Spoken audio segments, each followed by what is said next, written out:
Hello students, स्वागत है आप सभी का हमारे इस YouTube channel star study centre में। स्टूडेंट्स, कैसे हैं आप सब? आई होप आप सब बढ़िया होंगे।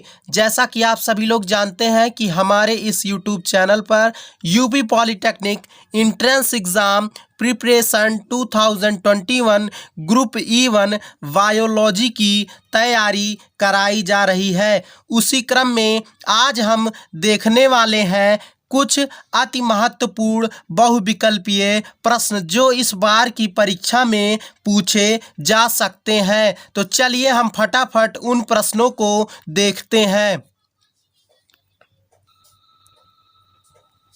देखिए, पहला प्रश्न है, धान के खेतों में एक सामान्य नाइट्रोजन स्थिरकारी कौन सा है? धान के खेतों में एक सामान्य नाइट्रोजन स्थिरकारी कौन सा है? चार ऑप्शन है आप सभी के सामने। पहला है फ्रैंकिया, दूसरा है राइजोबियम, तीसरा है एजोस्पाइरिलम और चौथा है ऑसिलेटोरिया। तो इस प्रश्न का सही उत्तर है ऑप्शन नंबर सी, एजोस्पाइरिलम। तो देखिए, यहाँ पे मैं एक चीज़ आपको और बता दूं कि ये जो धान है, जो गेहूं है, जो भुट्टा है, ये एक ही फैमिली के अंतर्गत आते हैं और इन फैमिली के पादपों में जो नाइट्रोजन स्थिरकारी जीवाणु होता है वो एजोस्पाइरिलम होता है। आते हैं अगले प्रश्न पर। अगला प्रश्न है, रबी की फसल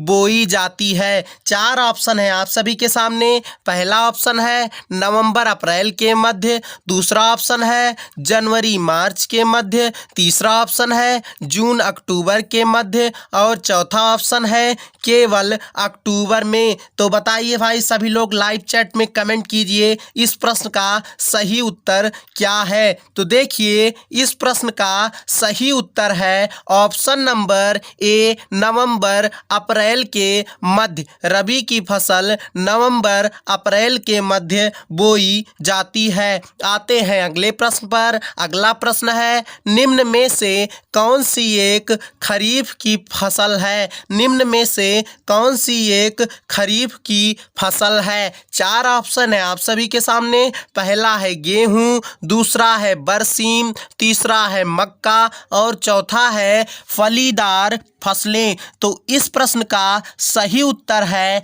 ऑप्शन नंबर सी, मक्का। मक्का एक खरीफ की फसल है। आते हैं अगले प्रश्न पर। अगला प्रश्न है, खेत जोतना कहलाता है। खेत जोतना कहलाता है, क्या कहलाता है? चार ऑप्शन है आप सभी के सामने। पहला है टीलिंग, दूसरा है सोइंग, तीसरा है मैन्यूरिंग और चौथा है वेडिंग। तो इस प्रश्न का सही उत्तर है ऑप्शन नंबर ए, टीलिंग। खेत जोतना टीलिंग कहलाता है। आते हैं अगले प्रश्न पर। अगला प्रश्न है, निम्न में से कौन सा जीव वर्मी कंपोस्ट बनाने में प्रयोग किया जाता है? निम्न में से कौन सा जीव वर्मी कंपोस्ट बनाने में प्रयोग किया जाता है? चार ऑप्शन है आप सभी के सामने। पहला है मेढक, दूसरा है कॉकरोच, तीसरा है केचुआ और चौथा है अमीबा। तो इस प्रश्न का सही उत्तर है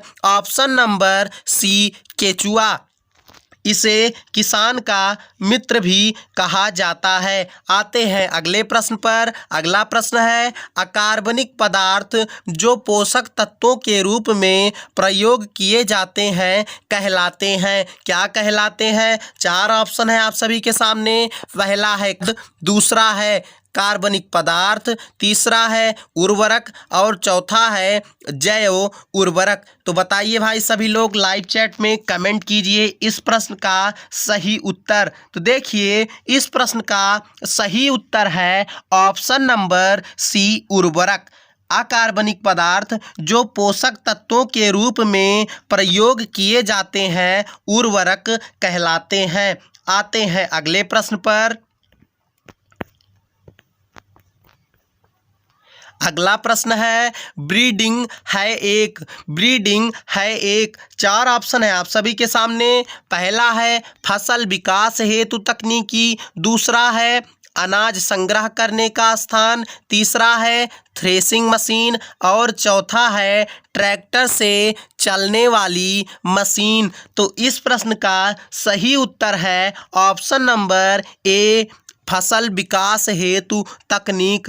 ब्रीडिंग एक फसल विकास हेतु तकनीक है। आते हैं अगले प्रश्न पर। अगला प्रश्न है, भारत में हरित क्रांति के जनक हैं। 4 ऑप्शन है आप सभी के सामने। पहला है आर मिश्रा, दूसरा है केसी मेहता, तीसरा है MS स्वामीनाथन और चौथा है P महेश्वरी। इस प्रश्न का सही उत्तर है option number C, MS Swaminathan को हरित क्रांति का जनक कहा जाता है। आते हैं अगले प्रश्न पर। अगला प्रश्न है, फूलों से पुंकेसरों को पृथक करने की क्रिया कहलाती है। फूलों से पुंकेसरों को पृथक करने की क्रिया कहलाती है। क्या कहलाती है? 4 ऑप्शन है आप सभी के सामने। पहला है ब्रीडिंग, दूसरा है विपुंसन, तीसरा है हरित क्रांति और चौथा है स्टोक। तो इसमें ऑप्शन नंबर ए तो 100% नहीं होगा।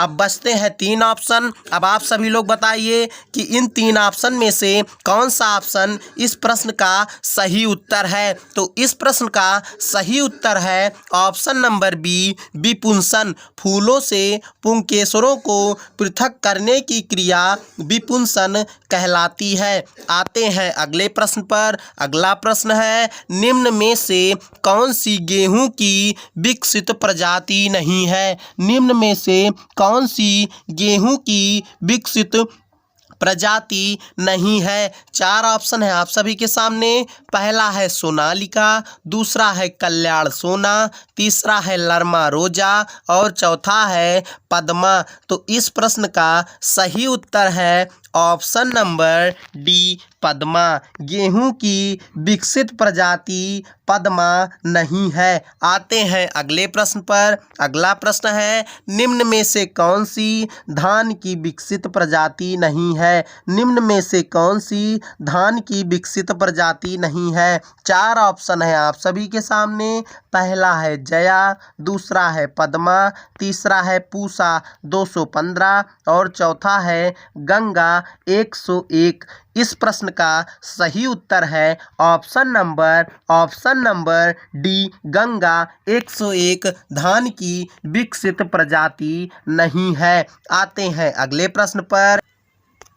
अगला प्रश्न है, मक्का की विकसित प्रजाति है। मक्का की विकसित प्रजाति है। 4 ऑप्शन है आप सभी के सामने। पहला है रणजीत, दूसरा है सोनालिका, तीसरा है कल्याण सोना और चौथा है जया। तो बताइए भाई सभी लोग लाइव चैट में कमेंट कीजिए, इस प्रश्न का सही उत्तर क्या है? इस प्रश्न का सही उत्तर है ऑप्शन नंबर ए, रणजीत। मक्का की विकसित प्रजाति रणजीत है। आते हैं अगले प्रश्न पर। वेरी इंपॉर्टेंट क्वेश्चन, अति महत्वपूर्ण बहुविकल्पीय प्रश्न, इस बार की परीक्षा में पूछे जा सकने वाले प्रश्न है, दूध की गुणवत्ता वसा की मात्रा के मापन द्वारा मापी जाती है, इसके लिए प्रयोग होने वाला उपकरण है। फिर से एक बार प्रश्न को देख लेते हैं।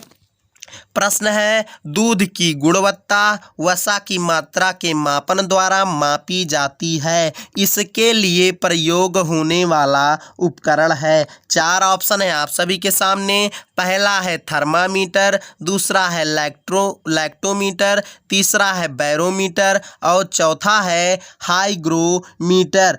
तो देखिए इस प्रश्न का सही उत्तर है ऑप्शन नंबर बी, लैक्टोमीटर। आते हैं अगले प्रश्न पर। अगला प्रश्न है, मुर्गी खानों में अंडे के एक मशीन द्वारा सेए जाते हैं, यह कहलाती है। मुर्गी खानों में अंडे के एक मशीन द्वारा सेए जाते हैं, यह कहलाती है। क्या कहलाती है? 4 ऑप्शन है आप सभी के सामने। पहला है एक्सट्रैक्टर, दूसरा है इनक्यूबेटर, तीसरा है लैक्टोमीटर और चौथा है इनमें से कोई नहीं। तो फटाफट सभी लोग लाइव चैट में इस प्रश्न का सही उत्तर कमेंट करें। तो इस प्रश्न का सही उत्तर है ऑप्शन नंबर बी, इनक्यूबेटर कहलाती है। आते हैं अगले प्रश्न पर। अगला प्रश्न है, हरी खाद से फसल की उपज में कितनी वृद्धि होती है? हरी खाद से फसल की उपज में कितनी वृद्धि होती है? 4 ऑप्शन है आप सभी के सामने। पहला है 5 से 10%, दूसरा है 15 से 25%, तीसरा है 30 से 50% और चौथा है 60 से 70%। तो इस प्रश्न का सही उत्तर है ऑप्शन नंबर सी, 30 से 50%। हरी खाद से फसल की उपज में 30 से 50% वृद्धि होती है। आते हैं अगले प्रश्न पर। अगला प्रश्न है, निम्न में से कौन सा एक परजीवी है? 4 ऑप्शन है आप सभी के सामने। पहला है फीता कृमि, दूसरा है टिस्क, तीसरा है मच्छर और चौथा है ये सभी। तो इस प्रश्न का सही उत्तर है ऑप्शन नंबर डी, फीता कृमि भी परजीवी हैं, टिस्क भी परजीवी हैं, मच्छर भी परजीवी हैं। इसलिए option number D is the right answer, ए सभी। आते हैं अगले प्रश्न पर। अगला प्रश्न है, निम्न में से अधिक अंडे प्रदान करने वाली भारतीय प्रजाति है? निम्न में से अधिक अंडे प्रदान करने वाली भारतीय प्रजाति है। 4 ऑप्शन है आप सभी के सामने। पहला है व्हाइट लेगहॉर्न, दूसरा है रोहड आइलैंड रेड, तीसरा है B77 और ILS 82 और चौथा है ये सभी। तो इस प्रश्न का सही उत्तर है ऑप्शन नंबर डी, ये सभी। आते हैं अगले प्रश्न पर। अगला प्रश्न है, राइजोबियम द्वारा नाइट्रोजन स्थिरीकरण के लिए क्या आवश्यक होता है? 4 ऑप्शन है आप सभी के सामने। पहला है पोटेशियम, दूसरा है फास्फोरस, तीसरा है नाइट्रेट और चौथा है सोडियम। तो इस प्रश्न का सही उत्तर है option number B, phosphorus. Rhizobium द्वारा नाइट्रोजन स्थिरीकरण के लिए फास्फोरस आवश्यक होता है। इस वीडियो का लास्ट क्वेश्चन है, अच्छा क्वेश्चन है, इस बार की परीक्षा में पूछा जा सकने वाला प्रश्न है। तो चलिए देख लेते हैं। प्रश्न है, निम्न में से कौन सा एक प्रभावशाली पादप कीटनाशक है? निम्न में से कौन सा एक प्रभावशाली पादप कीटनाशक है? 4 ऑप्शन है आप सभी के सामने। पहला है पायरीथ्रिन, दूसरा है सिनेरिन, तीसरा है निकोटिन और चौथा है ये सभी। तो इस प्रश्न का सही उत्तर सभी लोग कमेंट बॉक्स में बताएंगे। आई होप आप सबको यह वीडियो अच्छा लगा होगा। मिलते हैं अगली क्लास में। जय हिंद।